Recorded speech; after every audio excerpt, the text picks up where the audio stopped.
I am Shelby Lynne, and I'm so happy to be on Shady Ladies podcast today. So y'all join us and light up and lighten up.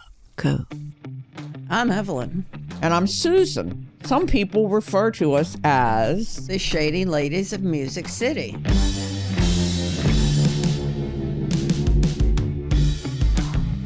Today we have the great delight of having that incredible we're so excited. artist, Shelby Lynne, join us. Shelby's somebody that we've known, God, for a long time, from the very beginning of when she came to Nashville. I remember meeting her at the Nashville Now show. Wow. The first one. The first with one. Bob Tubert. Bob Tubert was your manager. I was out there with Randy, and we were just blown away. You were so good. And Tubert made sure we listened, because you know how it is backstage at Nashville Now. Everybody's talking in the other rooms. I had a mullet haircut because I've always had this thing about cutting my hair when I go through tragedies. Yeah, I understand. And so it was a grow out, and I was half sick. Well, I remember that Tubert kept saying, "You've got to listen to her, you've got to listen to her, you've got to listen to her." And I remember you started, and Randy was, I guess he was going on after you, was on the side of the stage. And I said, "Shut up and listen to her." And we all did, and we were just blown away. And then shortly thereafter, you did a showcase. And I think maybe 12th and Porter or someplace, but you brought your husband and your family and everybody from Alabama, and you just blew everybody away. And I have no memory of it. Isn't that weird? I have such a distinct memory of it. And I think shortly before then, you know, maybe 6 months or so, I saw Katie Lang do a showcase where it was just her and a light, a prop, and a chair.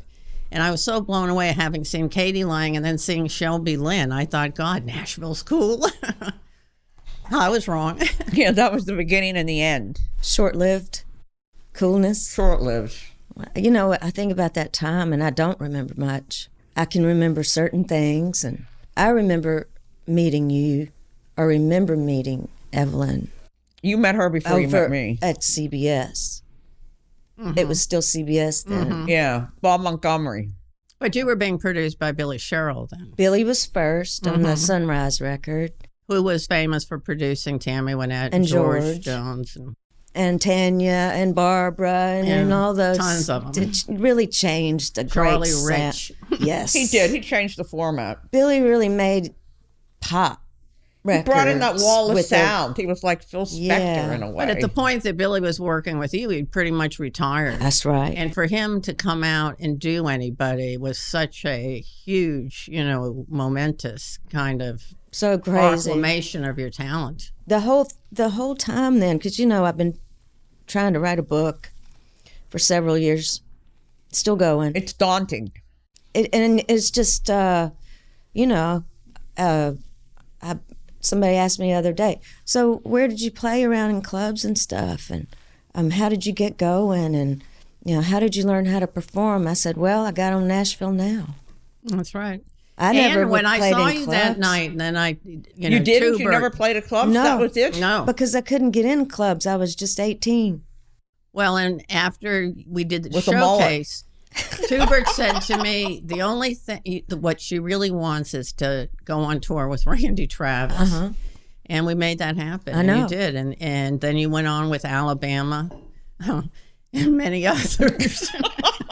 I don't even remember Every that. Monday, The Shelby one where you would come moved into the my audience because you got mad because they didn't. They'd have your name on the marquee. Oh, great. You know, now these are the memories I need to go in the book. They do. Because I don't remember if I mooned, somebody will, you know, yay me.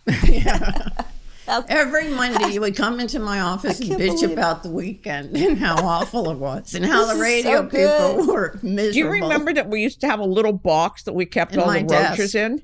Yeah. Oh, of course. And Shelby would hit that box in a She minute. would. We had big roaches in there. Yeah. Where's the lighter? Do you have? Oh, see, We're I love lighting that up lighter and lighting case. up. Is that Shelby's or yours? Mine. Oh. Greta gave it to me. I remember being on Willie's bus one time. Now, this is way after we've been friends, you and tried not to call.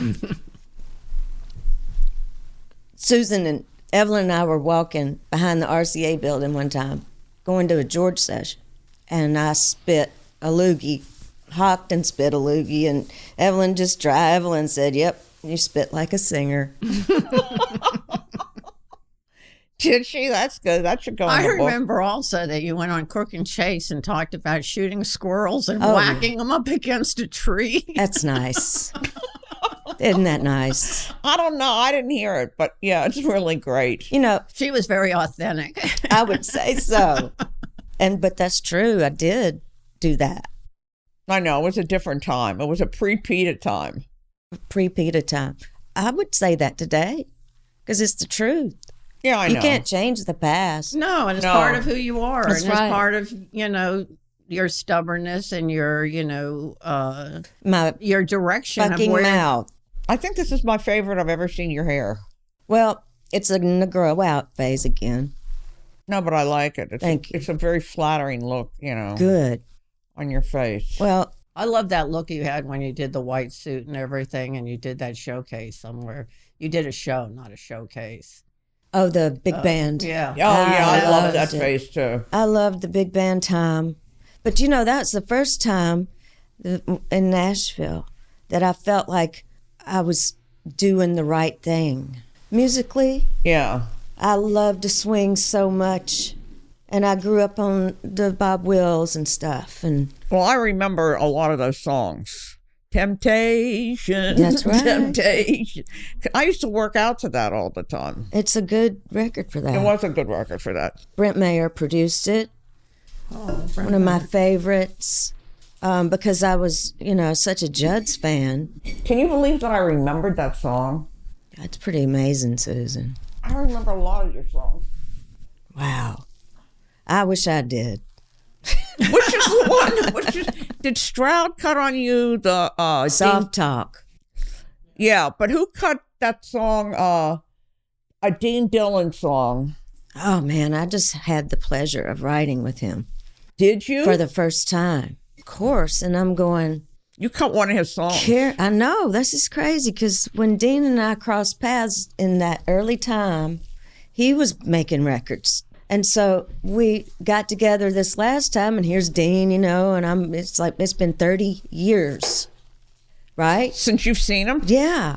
And he used to have that big hat and the Yeah, he long did. handles, and he looks exactly the same, He except does. he's an old Except he has a guy lot of hair. like all of us. Well, the other day I wrote a tune with Summer Overstreet. What? Who is Paul's baby? And I cut Paul's songs. Paul Overstreet wrote, If I Could Bottle This Up, that George Jones and I cut when I was... How is Paul Overstreet? Have you seen I him? haven't.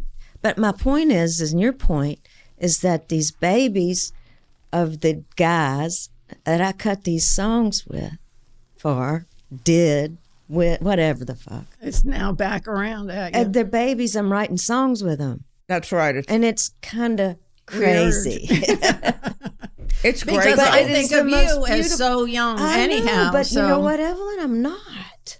Well, it's You are. hard to How old believe, are you? but I find that too for myself as an That's old person. what I'm saying. just shocked at how much I feel the same and I think the same. But all of a sudden, I'm like the old person in the room as opposed to the young person. All in of a the sudden, room. when you look in the mirror, you don't recognize yourself Yeah, anymore. but I'm digging that. I am digging the fact that I can go into Well, give write it with another these. 20 years I and know. you won't be no, digging no, it. I'm saying about a songwriter. Yeah. I walk in a room with the baby Yeah. of the guy whose songs I cut when I was 19. Yeah, and they're and they're they still, also know who you are and that you cut their father's Sometimes songs. they and don't. They know, And well, that's- that's who who really didn't know? weird. Dean knew. That's going to be the deal is that, they're going to come into it knowing who you are most of the time. But isn't it strange how here we are? Yes, old And- It is. people talking about the youngsters and I coming know, up, I'm and the so youngsters happy. are And we feel so old. connected to you, and I never worked with you, but I feel so connected to Yes, you. you did. We worked. Well, we worked. Yeah. I was so glad. It was a team, man. I was so glad when I found out you were going with Katie. I love Katie. Well, we got dropped from Monument to make room for Right. you. You fuckers got dropped. And I have Never my in my monument life. jacket. I wanted to wear it today, but it was too cold. That's how I'll always remember. They well, have no Shelby took our merchandise. deal. It's funny. I went to California in 98 to make that Bill Petrell record, the I Am Shelby Lynne record. That won the Grammy for you. Yep. And I decided to stay, and I loved living out in the California desert. For 15 years I was out there. Did you where in the California desert? Palm Springs. Oh, yeah, okay. But then when I moved to L.A., I love it, but, Los Angeles kind of It seems very overwhelming. changed my mind. Oh, it is overwhelming. LA is overwhelming. I'm glad I did it. It's important that you did it, because it's important, I think, for everybody to kind of get into a different zone. I mean, you were from Alabama, then you came to Tennessee. That's not that different, really. Not really. And I realized that I didn't know anything. It was just Yeah, you were just a babe in the Didn't woods, know- but you knew what you wanted to do musically. singing. And knew. that was, a hard issue for the conventional Nashville establishment to accept from this young girl who was like 19 or 20. I remember sitting in meetings with Tammy where they would tell her what they wanted, and she would just give in. Comply, And I would because say, no, that was a different Tammy, you're generation. the artist. That was Tammy. a different You have to do generation. Sweet Tammy. She looked at the label like her parents. Her parents. Oh. I looked at him like the fucking The devil. devil. I Right, know. and I you know, but fought with Tammy, them. I mean- cut the songs they wanted her to do. Oh, I hated that shit. I'm like, I don't know. I don't, God, it was it's always- like I would go on the road and I wouldn't even sing the fucking songs. I know. I was so pissed. she wouldn't meet with radio. She wouldn't sing the single. I'm like, why the fuck should I meet with radio? They're not They're not playing going to me. play it anyway. It puts me in a bad mood. Don't you understand? I'm in a complete and total permanent bad mood. I do understand. Fuck. And I was terrible, y'all. I didn't have anybody put me on a leash. Nobody could catch Well, me. nobody could. To put me on a leash. Nobody could because And here I am, a wild fucker, and just mean as hell, and And winning running hell on Grammys. wheels, and just and not knowing shit. It took me fucking years to be able to really go, it's got to be in you. I said, finally, recently, live like a pauper, paint your pictures, and whittle on your little tiny boats. That's what I do at home. And I love being alone. And it's just this zoo of dog and cats. And How many dogs you have? I have one, but, What kind? he's a long-haired dachshund. I had a long-haired dachshund. I And the loved him. best, Cute. he's old, 15 or so. Is he? It's great. I don't know. I didn't want to. I think we ought to smoke a little more of this. How old's the cat? They're babies. Because I went over to the Humane Society and got them. I like to go over there, get critters. That's the place to go. Except Wags and Walks, I will give them a thing. I'm going to plug them. Because that's my girl Ashley and Miranda and all. And they take good care of the animal. Do they? Mm-hmm. I'll tell you, we got our dog, Lefty, named after the Poncho and Lefty song, because Kenny's dog was named Poncho, and he was a golden doodle, so I got a golden doodle. And we drove to some Peckerwood place, not Clarksville, but another sea place we drove to. And the Peckerwood, the Bubba's backyard breeder, said, he's the run of the litter. He's not going to be more than 40 pounds. Meanwhile, he weighs 90 now. What have y'all been doing for 25 Well, years? we had a record company. I and knew that that. closed. And I saw y'all when you did the Chicago thing we did. Oh, yeah. Soundstage. And remember, it was so great, and the sound was so good, and it looked so beautiful, and I'm It still wa- proud of that performance. I talked to Lisa Marie about that. I loved her. I loved her, too. I tried to get her to go to bed with me that night. She wouldn't. I know, she told me, sort of. I mean, I couldn't help myself. No, she was a beautiful girl. I can still smell her. I told her she smelled like a baby and a bar whore. I She said, understand. thanks. Did you get to record with Lisa Marie again? No? I never did get to record with her. No, we did that. No, I don't. I did see her after that, maybe at a show or something, but that was all. Yeah, she told me. I saw her one night at a BMI dinner or something. Went up, and I didn't think she remembered me. Nobody forgets you. Well, I don't think she did because I brought you up. That's how I was going to nail her to the remembering the situation. I said, oh, we booked you for a show called Soundstage, and you got to sing with Shelby Lynne. Did we sing together? Yeah. You did. Oh, While that's my right. guitar gently That's weeps. right. Which I didn't know. She didn't either, I don't think. I thought it was your I don't know idea. whose idea was it? I think it was Shelby's. I remember saying, who the fuck thought of this song? And she said, I did. I'm like, Well, maybe. it's not a singer song.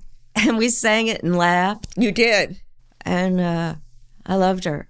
Yeah, she was magical. Maybe that's why she's not here. Probably. Maybe she's recording with Elvis. Well, she'll have to move Shelby out of the Elvis suite. Never. But let's go back to talking about Shelby, because the one thing that you should be aware of, and when you did leave Nashville, but from the day you got to Nashville, people didn't know what to do with you, but they just knew how talented you were. So everybody kind of did give you a lot of leeway because of the other people that were involved. I mean, you know, people who were respected, you know, really gravitated towards you. I had no idea that you had never done shows. No, I learned anything that I ever did on the fly. If you had just come along about 10 or 15 years later, you know, with the way, you know, things are now, I mean, the bullshit that women had to take at the time that you were there, actively starting out as, you know, a young performer, it was just so discouraging for women. One of the first meetings I ever had in Nashville wasn't about you per se, but my act was a female act. And all the label did was talk about how they can't sell tickets, they can't sell records, they can't sell merch. And it was so, you know, disheartening that you go into those meetings and the big golden ring was to get to open for George Strait. That's right. And and that was it. And that women couldn't sell merch. I know. That's what they told me about Laurie. Boy, have times changed. Laurie, it is crazy. Look at Lana Del Rey now. Look at Taylor Swift. Can you imagine? Let's look at Lana Del Rey. She is like a rebel without a cause. And I like her a lot. She has kind of your attitude. Hope it works for her. It has so far. Well, I do love her as an artist, I tell you. I do too. And she's beautiful. She is beautiful. And I've come to love Taylor. And you know what? I get it. Left up She covers Stand By Your Man. Oh, yeah. And she did The Other Woman. You know, just... That's but you know what? I liked her on Saturday Night Live when everybody gave her shit. I'm like, I get that. I think music is all the same anyway. You know, I was thinking, you know, how different things... I don't think that they're...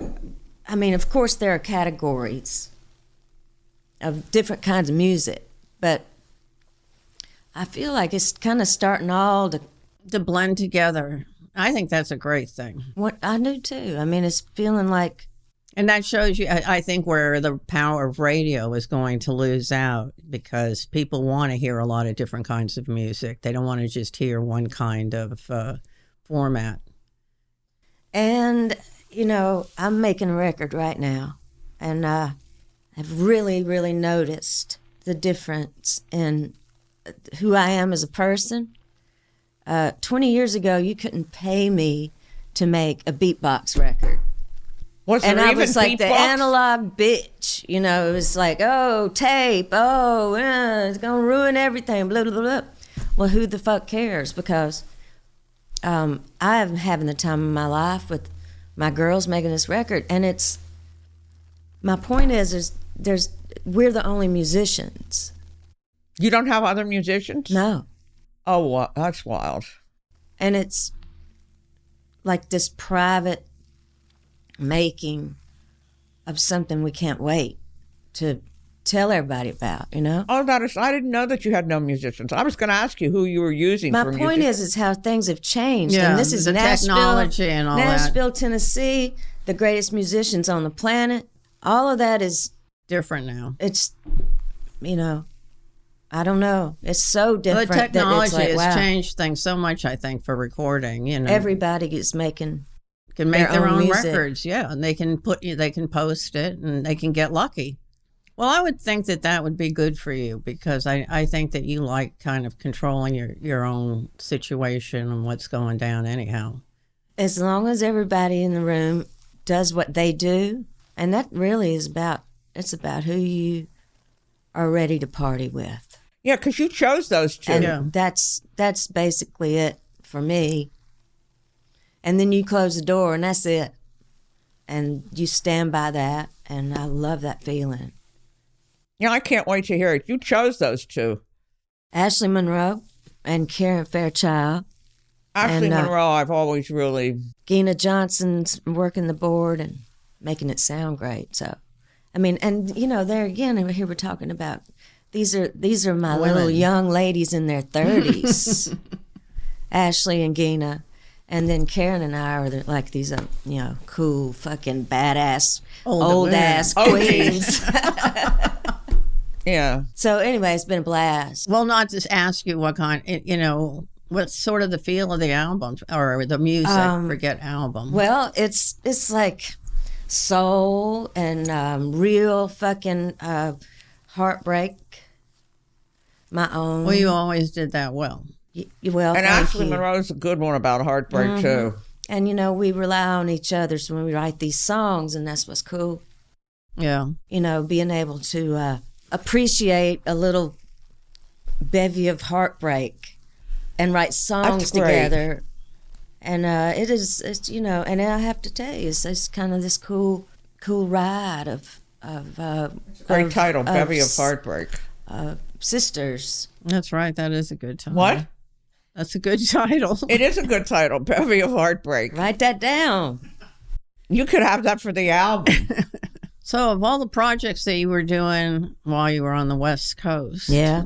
did you have a particular time that you really got off on them and enjoyed it? No. No. Because you've gone through lots of different experimentations, you know. Of course, I've With the enjoyed kind some of of it all the things. time. Yeah. Here and there was a moment of Yeah, good yeah, times, yeah. Of I'm course. sure. I mean, I've had a great time. I've never done anything I didn't want to do. Exactly. I think you've had a really good career, an interesting career, Unbelievable. because you've always been. Unbelievably interesting career. I mean, you've had a Crazy. really artistic career as opposed to a commercial career. I mean, There are certainly times I wish I had done better and made better decisions and not been all crazy but you can't and help trusted it. myself more. You know, I think it's some kind of riding of a wave that's been happening because I just, when I decided to leave California, I wanted to just come back here and chill and be closer to Sissy. And And you are. and here I am, but I didn't. I just wanted to write some songs. I know. I know. thought you were going to get a publishing deal. That's all I was kind of thinking about. And here we are talking about. well, you can't be in Records. Music City and be Shelby Lynne I and don't not know. make records and I write didn't music. expect to do anything. Please. Well, I'm glad. I'm glad too. I'm We're all glad. glad. Boy, I tell The you. world is a better place for your music. I'm happy for it. I think that this is a really good time for you. I tell you, it feels I mean, amazing. You seem really centered now in terms of knowing more about yourself and what's going on. And I think that it might be the perfect time for your music. There's so many different kinds of weird opportunities out there with the internet and social media and the reputation that you've built over all of these projects. mystique. People just love you and The they want to mystique see of you. Shelby Lynne. I think that as long, I mean, I'd have to tell you, there's some songs on the record that are so close to home, Personal. and you know, and then I have my whatever, you know, prayer. I pray to God, and it's all in the moment. And I have to tell you, the moment. It's like working with Ashley, and you know, we'll go in with a song we've written, but she'll pull a beat that she's made this beat, and then I'll just get on the mic and sing, and I've never had more fun. That's great. So, anyway, I am She's an thrilled to emotional death to writer. be here. She is an amazing creature, I tell you. She can write, she can play. Yesterday I walked in and she had put a whole guitar tracks on. So, it's a joy. I'm glad. I'm happy for you. Does Oh, Karen thank play? you. Does Karen play? She sings her ass off. Oh, I know don't she thi- does. I think she probably might play something. But she's the voice of reason, man. She's an unbelievable singer. She can sing anything. High and low. Yeah. I mean, think of all the And great sexy. singers that you got to do duets with also. I mean, when you think about it, Willie, nobody loves you more than Willie Nelson. I know. George Jones just adored you so much. I think about going to Cleveland, Ohio, on the Jones Boys bus. On that tour that Conway and George did, that little theater tour. Yeah. Were you on that tour? It was before I even had a record out. Yeah. Oh, from day one, the fact that Billy Sherrill liked you. For George Jones, that's all that had to be said, and he just adored you. You know, he really did. I've never asked you about Conway. Did you ever sing with Conway? Never sang with him, and this is the thing at Cleveland. I never even met Conway, but we had an eye moment. Ah. And it was down in the bottom of whatever theater it was at the catering. Always in the bowels of the theater. At the catering thing. And we had an eye moment. And I had another eye moment one time in 1990 or something, Evelyn. I'm sitting in Benedict Canyon with John Frankenheimer, just the two of us, in this cool little restaurant up on the hill or something. And I had an eye moment with Warren Beatty. That's great. It was incredible. I bet. He was And it incredible. was real, man. Yeah. Wow. He was incredible. What did Frankenheimer say? Did he know what was going on? Frankenheimer was a good guy. Yeah. He got me the best possible deals all the time. And I loved the guy. And I'll never forget Making Temptation, because that was when he kind of came in with Mazza and all that. Mm-hmm. Boy, that was such a great record. Brent Mayer fucking made a great record. And you know what? I got to voice my voice as a singer, and I just kind of immersed myself in big band music.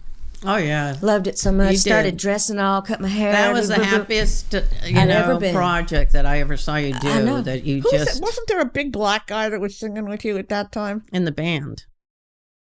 Well, I always had Rod Magaha with me on the touring thing. He's playing the trumpet. You know, he's in town still, but kicking. Badass.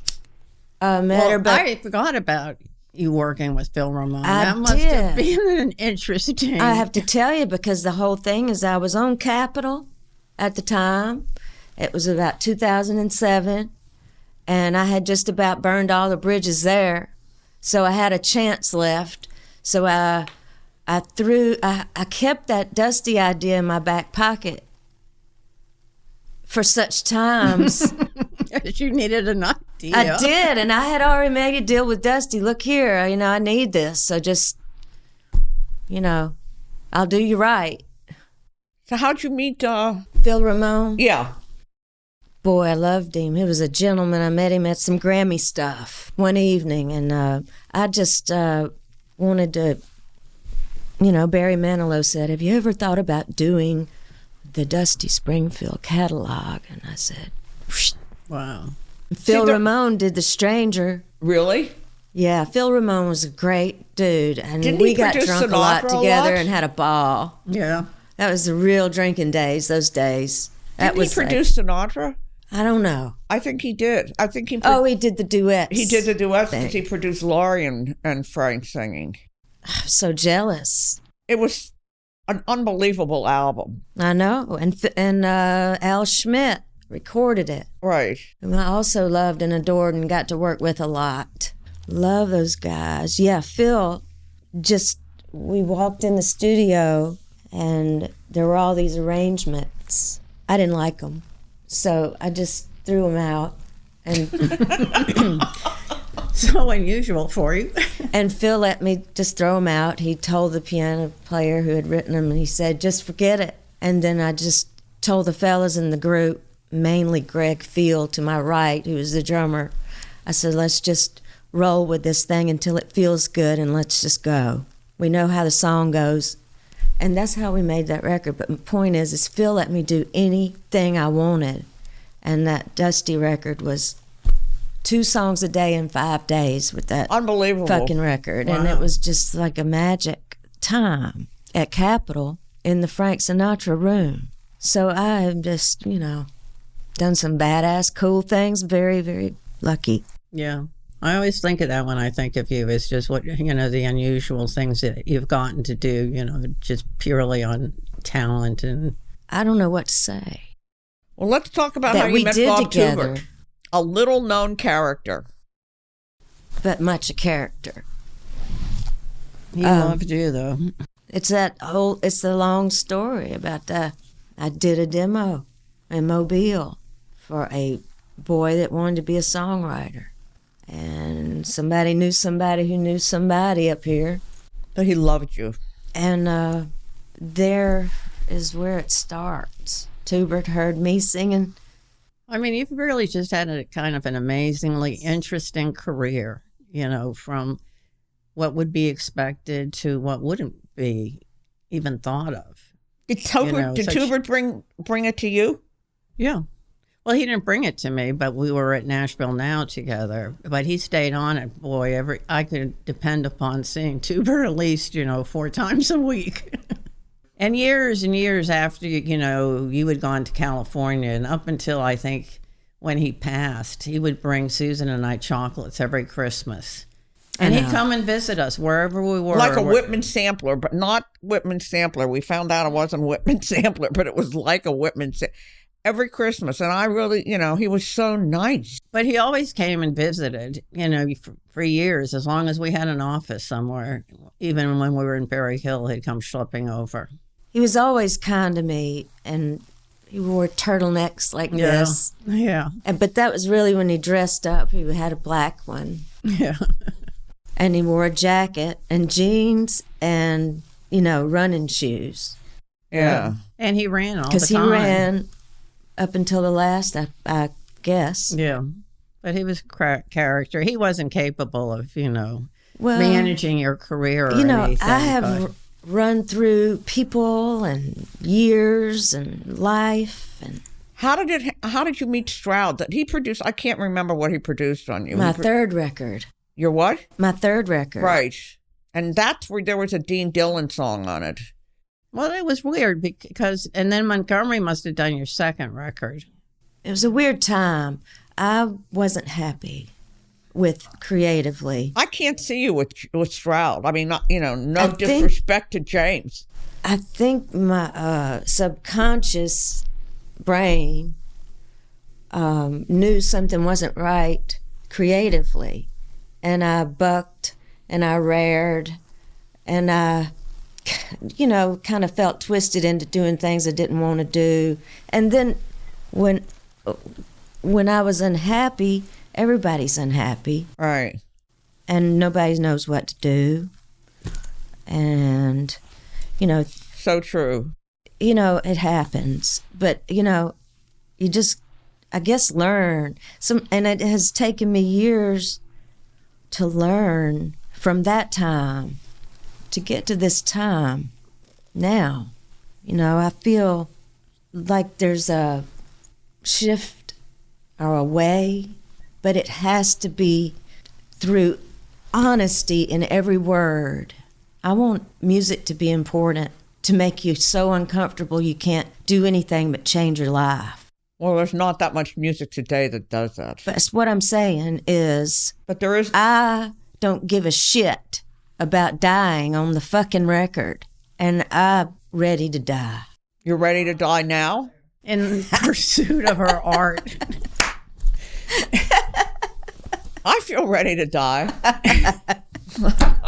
We always Susan joke Nadler. that Fucking you can't Susan leave. Nadler. I've known y'all for 33 years, right? 4. Yeah. Yeah, it has to be. Wait, let's add it up. It was Let's 10. not and say we did. To make us feel even older.